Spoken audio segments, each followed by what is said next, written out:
The massive diplomatic vessel of the Galactic Council hung in space like a silver leaf, its curved hull reflecting the light of distant stars.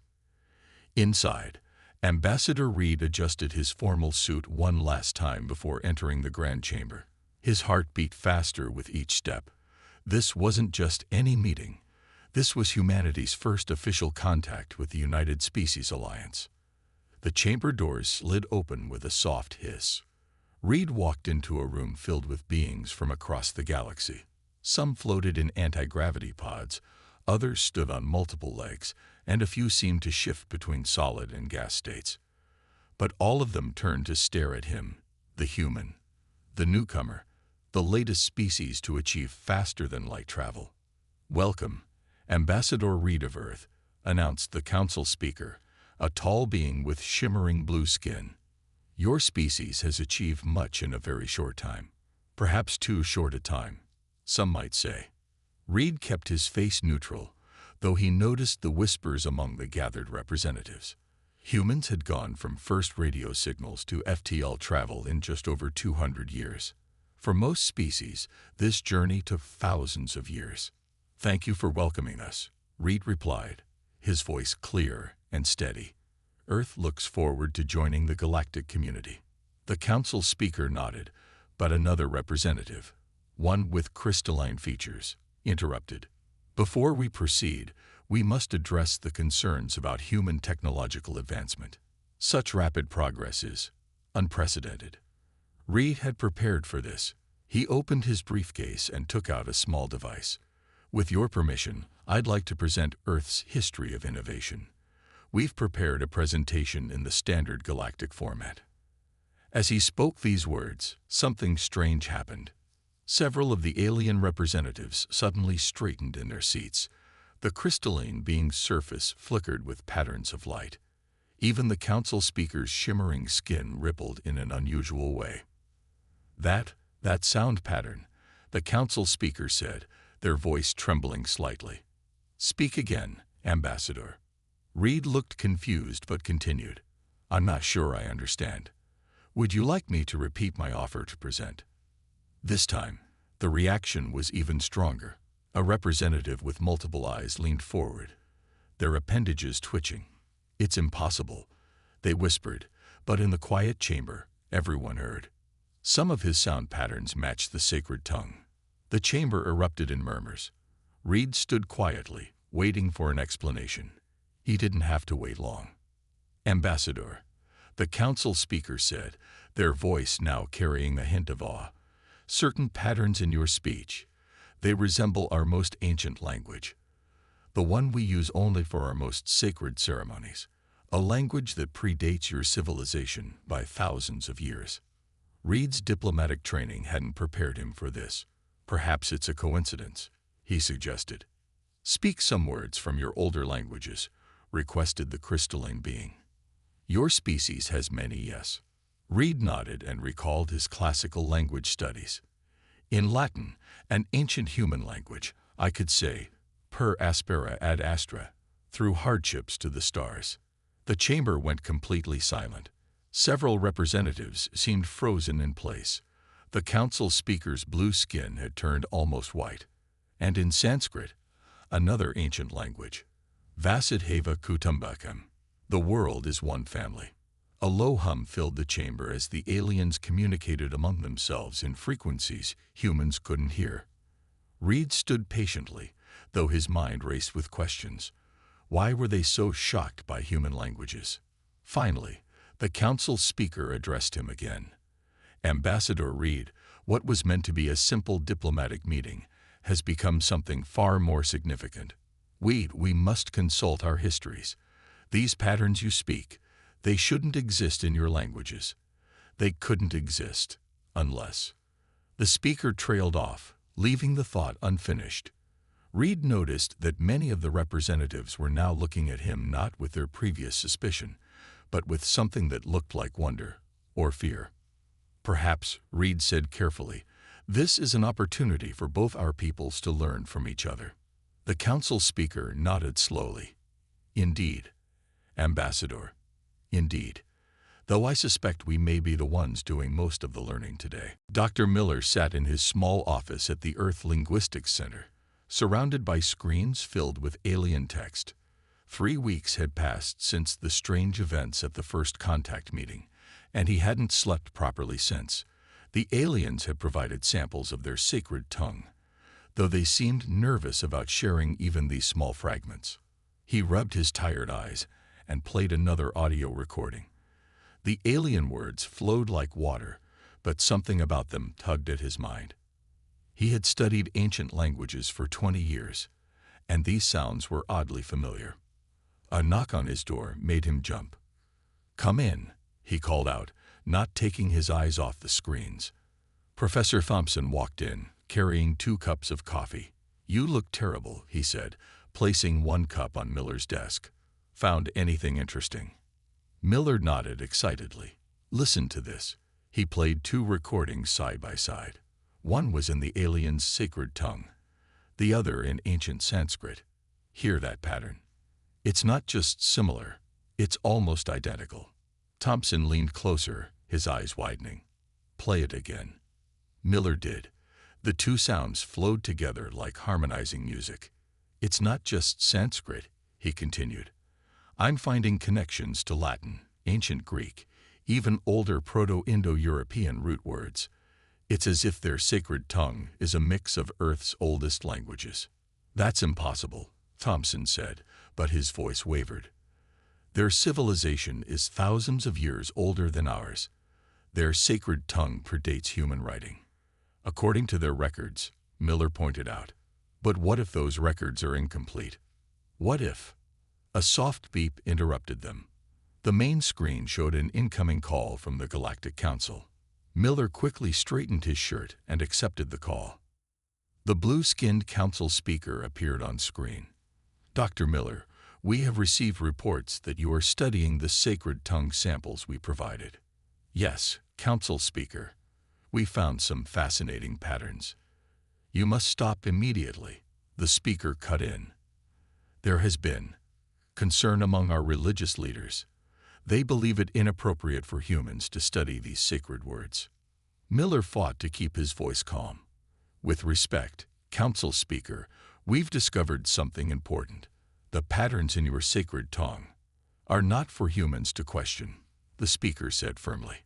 "Some members of the council already regret sharing the samples with you. Please delete your copies and end this research." The call ended before Miller could respond.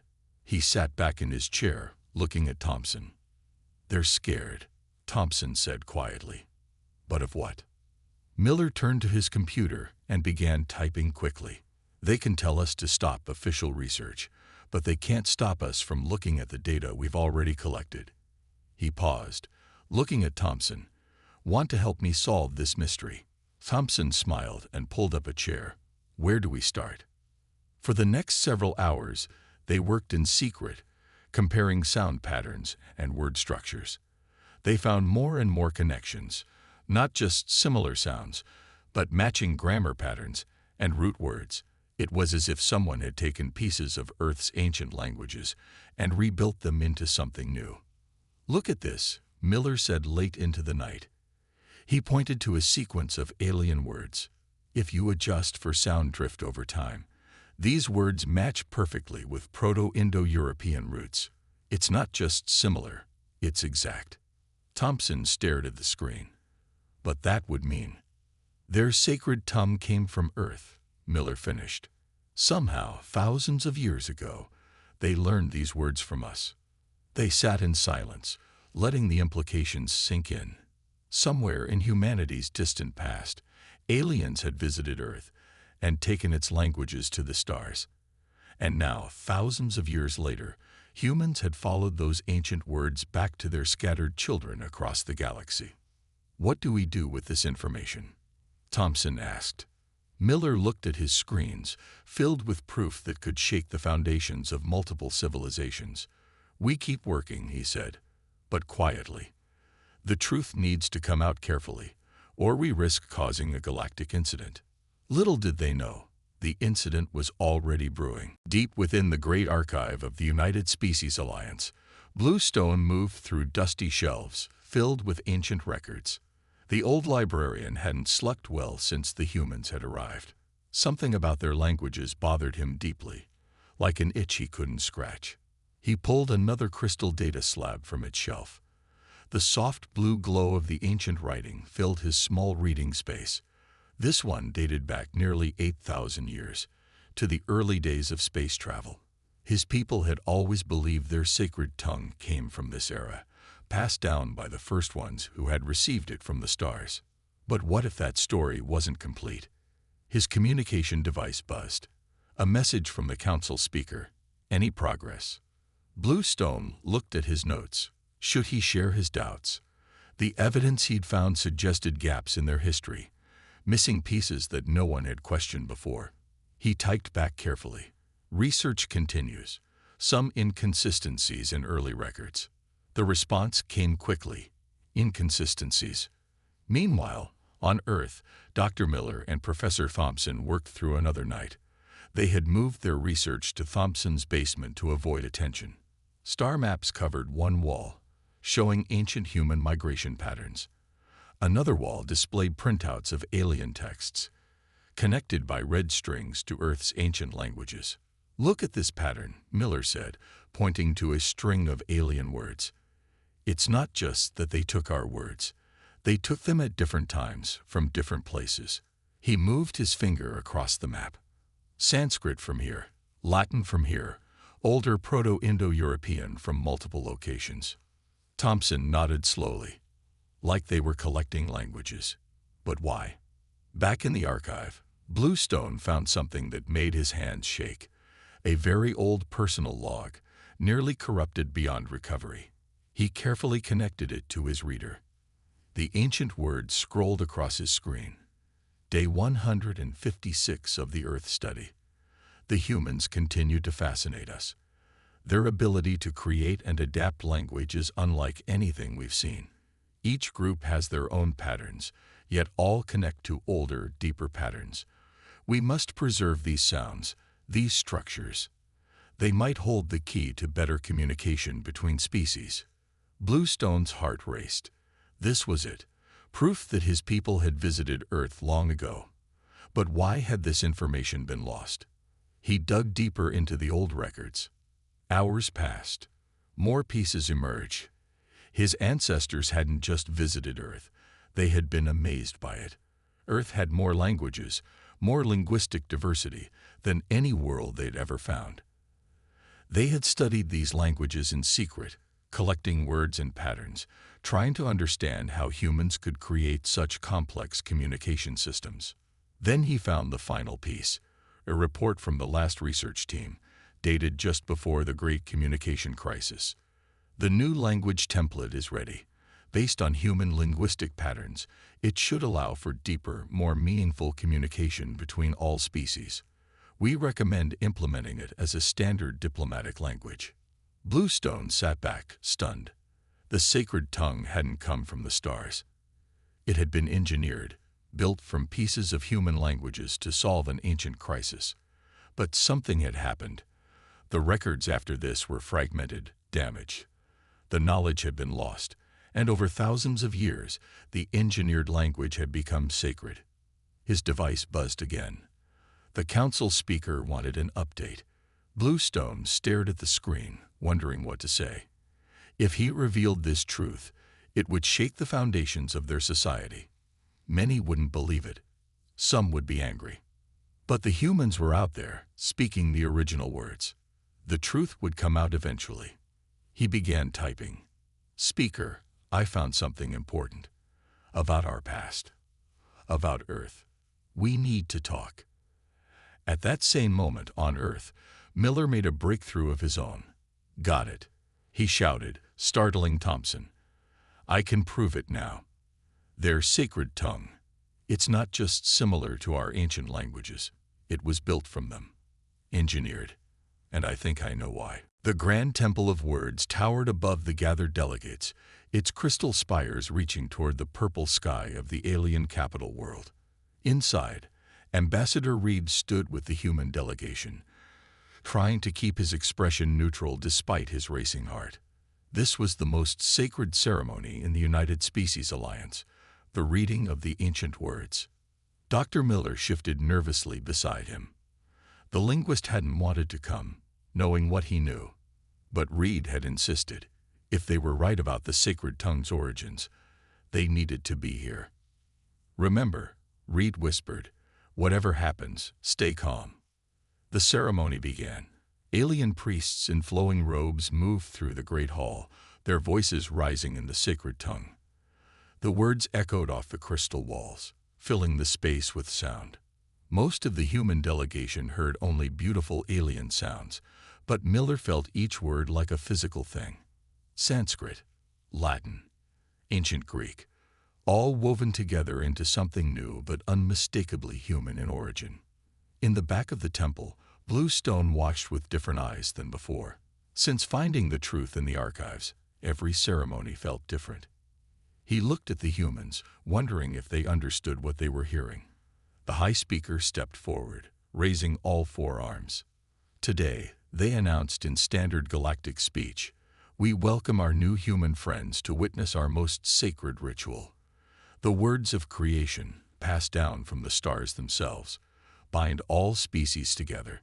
The High Speaker began to chant in the sacred tongue, the ancient prayer that all believe came from the first ones themselves. The sound filled the temple, and every alien present bowed their heads in reverence. Then something happened that would change everything. Dr. Miller's eyes went wide. Without thinking, his lips began to move, forming the words he heard, not as alien sounds, but as the ancient human languages they came from. His whisper grew slightly louder as he instinctively corrected the pronunciations that had shifted over thousands of years. The alien nearest to him froze, then another. The whispers spread through the temple as more aliens noticed what was happening. The High Speaker's chant faltered. "The human. He speaks the true words," someone gasped. Miller couldn't stop. The patterns were too familiar, too natural. From the earth to the stars, he continued in perfect Proto-Indo-European. "We rise together as one people." The High Speaker stumbled backward. Impossible. How can he know the pure form? Bluestone stepped forward from his place near the back. "Because," he said clearly, his voice carrying through the shocked silence, "they taught it to us." The temple erupted in chaos. Some aliens backed away from the humans as if they were dangerous.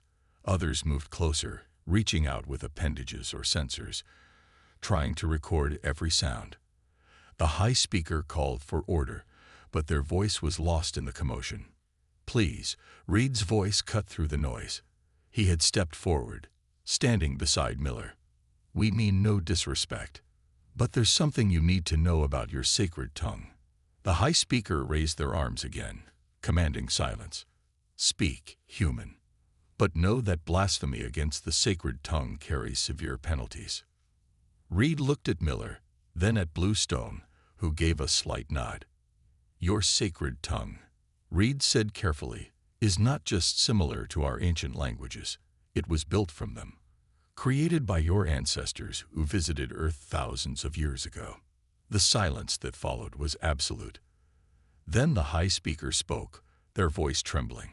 "You claim our holy language came from your world. We have proof," Bluestone said, stepping forward with his data crystal. "I found it in the ancient archives. Our ancestors visited Earth. They studied human languages, amazed by their diversity and power. They used these languages to create something new, a language that could unite all species." The High Speaker stared at the humans, all four eyes wide. "Then when this human speaks our sacred words, he speaks them in their original form," Bluestone finished, "the way they were first spoken on Earth, thousands of years ago." 3 days after the temple incident, the great meeting hall of the Galactic Council buzzed with activity. Representatives from 50 different species gathered to discuss the shocking revelation about their sacred tongue. The room had been divided into research stations, each one filled with scholars comparing ancient texts. Bluestone stood at the main display, pointing to a series of holographic images. "Here," he said, touching one that showed an ancient Earth settlement, is where our ancestors first landed. They spent years studying human languages in secret. The council speaker watched from their floating platform. And you're certain about these dates? Absolutely, Dr. Miller answered, stepping forward with his own data tablet. The timing matches perfectly with the sudden appearance of your sacred tongue in your history. But there's more. He pressed a button, and new images appeared. Your ancestors didn't just study our languages. They were trying to solve a problem. Bluestone nodded. The Great Communication Crisis. As our alliance grew, different species struggled to understand each other. Traditional translation methods weren't working well enough. They needed something better. In another corner of the hall, Professor Thompson worked with a group of alien linguists. They played recordings of ancient human languages alongside the sacred tongue, showing how the aliens had taken pieces of each to build something new. Brilliant, really, Thompson said, pointing to a sound pattern. They used Sanskrit's structural clarity, Latin's precision, and the adaptability of Proto-Indo-European. They created a language that could express ideas across any species barrier. An alien scholar with glowing tendrils reached out to touch the sound wave. But why was this knowledge lost? Why did we forget where our sacred tongue came from? Bluestone moved to another display. I found references to a great disaster. A solar flare damaged many of our early records. The research team on Earth had to leave suddenly. Over time, the truth became confused. The sacred tongue remained, but its origins were forgotten. The council speaker drifted down to examine the evidence more closely. And now we find that humans, who we thought were newcomers to the galaxy, are actually the source of our most sacred traditions. Not just the source, Miller added. The preservers. While your sacred tongue changed over thousands of years, our ancient languages remained frozen in our historical records. That's why I could speak the original pronunciations in the temple. A new commotion arose near the entrance. The high speaker had arrived, moving slowly through the crowd. The religious leader had spent days in meditation after the temple revelation. "Show me," the high speaker commanded, approaching Bluestone's display. "Show me everything." For the next hour, Bluestone and the human scientists presented their evidence. They showed star maps of the ancient research missions, recordings of Earth's languages, and the careful notes left by the alien researchers who had created the sacred tongue. Finally, the high speaker raised all four arms for silence. "I have spent days wrestling with this truth," they said. "At first, it seemed to challenge everything we believe. But now I see it differently." They turned to face the gathered crowd. "Our sacred tongue is no less holy for having come from Earth. In fact, it is more remarkable. It represents the first great collaboration between our peoples, even if we forgot it for a time." The council speaker's skin rippled with agreeing colors. Perhaps this is why the humans advanced so quickly. Something in their genes, in their minds, gives them special abilities with language. More than that, Bluestone added, the records show our ancestors chose Earth languages because humans could create new ways of thinking, new ways of expressing ideas. They saw something special in humanity even then. Dr. Miller looked around the room, at aliens and humans working together to uncover their shared past. "And now we can learn from each other again," he said. "This time, we'll remember." The high speaker moved to the center of the room. "The question now is, what do we do with this knowledge?" The ancient ruins stood silent under Earth's morning sun. What had once been a simple archaeological site was now the center of the galaxy's attention. Alien ships filled the sky above, their forms casting strange shadows on the ground below. Dr. Miller walked through the dig site with Bluestone, both of them carefully stepping around newly uncovered artifacts. Teams of human and alien archaeologists worked together, using both ancient tools and advanced alien technology to uncover more evidence of the first contact. "Here," Miller said, pointing to a series of marks on an old stone. "These aren't just decorative patterns. They're teaching marks, showing how to form sounds." Bluestone moved closer, his scanning device humming. Yes, like the training tablets we found in our archives. Your ancestors were teaching our ancestors how to speak. A short distance away, Professor Thompson worked with a group of alien scholars. They had set up a temporary lab filled with holographic displays showing language patterns. As they watched, a new piece of stone was brought in from the dig site.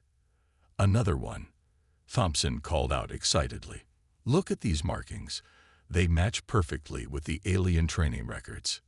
The alien scholars crowded around, their various sensing organs all focused on the ancient stone. One of them, a being made mostly of light, created a perfect copy of the markings in midair. It's a lesson, the light being said.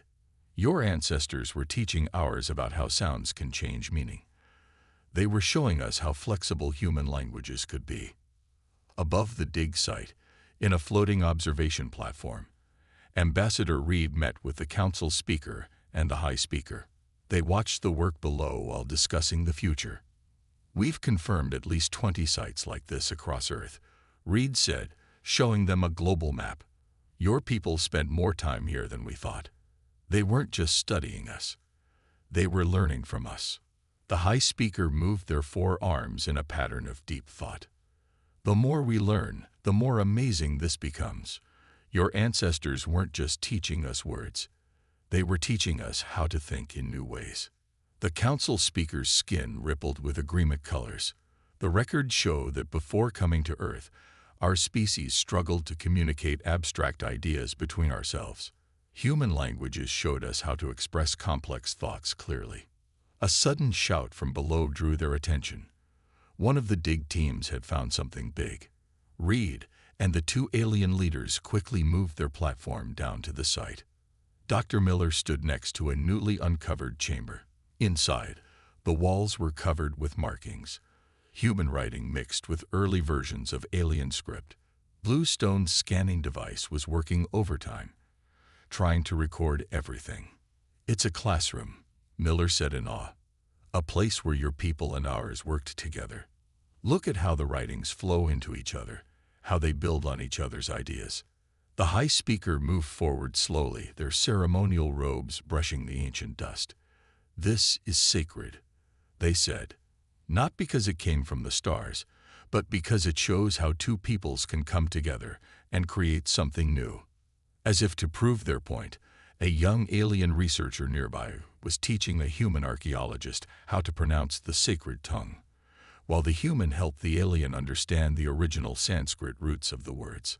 We've come full circle, Reed said, watching them.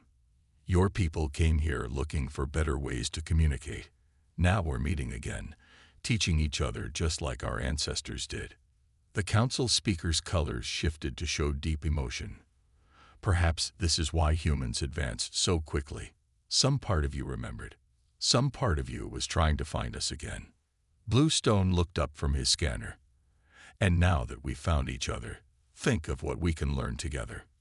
Around them, the work continued. Each new discovery showed more clearly how humans and aliens had worked together in the past. And now, thousands of years later, they were doing it again. 1 year after the discovery, the Grand Temple of Words had changed. The ancient crystal walls now displayed holograms showing both alien and human writing. The sacred chambers echoed with voices speaking both the sacred tongue and the ancient earth languages that had birthed it. Today was special. For the first time in galactic history, humans would participate in the ceremony of unity. Dr. Miller stood with Ambassador Reed and Professor Thompson, all wearing ceremonial robes that combined human and alien designs. Bluestone approached them, his usual researcher's robes replaced with the formal dress of a temple scholar. Are you ready? He asked. This will change everything. Everything has already changed, Miller replied, watching alien and human children playing together in the temple courtyard. The young ones were teaching each other their languages, mixing words from a dozen worlds into their games. The high speaker appeared, floating down from the upper chambers. All four arms were raised in greeting. It is time, they announced. Today, we honor not just our sacred tongue, but its true history. Today, we celebrate the reunion of teacher and student, of past and present. The great doors opened.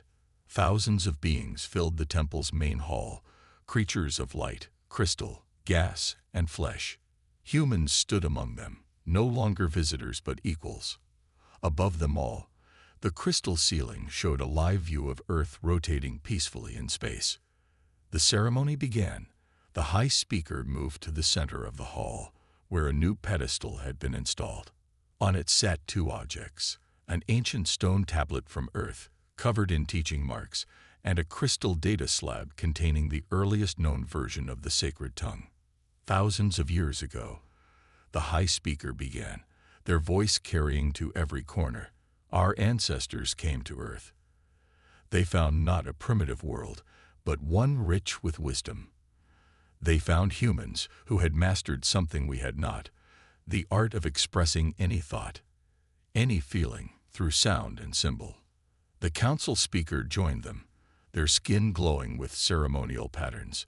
We thought we were teaching humans about the stars. But in truth, humans taught us how to talk about them. Miller stepped forward, as they had rehearsed. In perfect sacred tongue, he spoke the ancient prayer, but this time he wove in the original Earth words, showing how they had grown together. Behind him, Thompson and Reed added their voices, speaking in Sanskrit and Latin, completing the pattern. Bluestone activated the temple's new sound system. The voices echoed and merged, human and alien languages flowing together, just as they had thousands of years ago. The effect was beautiful. Many aliens in the crowd began to glow or change color with emotion. From this day forward, the high speaker declared, humans will help lead our ceremonies. They will teach us the original words, and we will teach them how those words have grown among the stars. Together, we will write the next chapter of our shared story. Ambassador Reed moved to stand beside the high speaker. On behalf of Earth, we are honored. Let this be just the beginning of what we can learn from each other. The ceremony continued, but something unplanned began to happen.